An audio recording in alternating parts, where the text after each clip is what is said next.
After the fall of man, things got really bad. Pretty much the entire earth was wicked, had totally turned away from God. In fact, to the point where God was even disgusted that he even made mankind.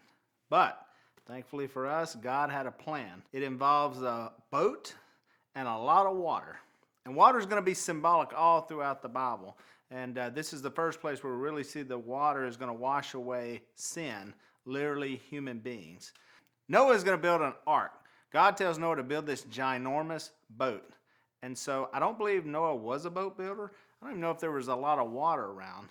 But Noah, being a man of faith, said, God, if you want me to build a giant boat and everybody make fun of me, that's what I'll do. And so here he goes, building the boat. Everybody's laughing at him. But when the rain started coming, there was no more laughter because everyone wanted to be on that boat. And who did he share the boat with? All the animals. All of them. Everything that we see today was on that boat in some form or another. So there were deer, ducks, squirrels, basically like a giant boat of buffet. And that's how God had this wild plan of saving humanity after the fall of man.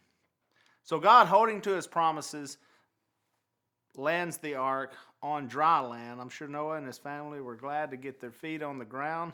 And he provides us with a symbol that he'll never flood the earth again, which is a rainbow. And God makes a new covenant right there. And he says, now the animals will live in fear and dread of human beings.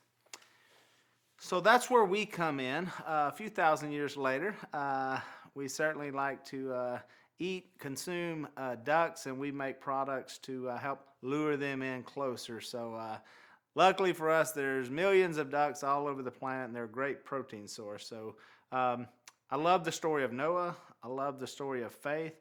And all throughout the Bible, even the New Testament, we hear about Noah as a man of faith because he did what seemed impossible, and God said it is possible through him.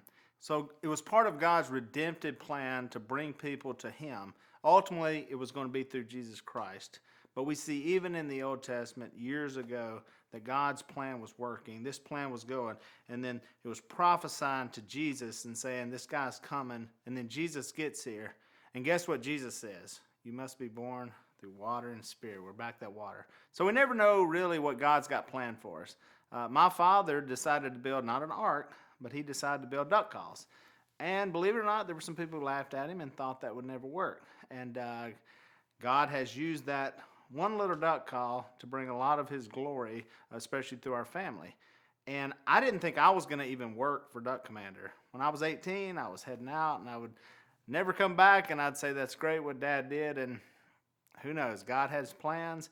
I come back to the business, and then I was tasked to make it even bigger, and that's happened for sure.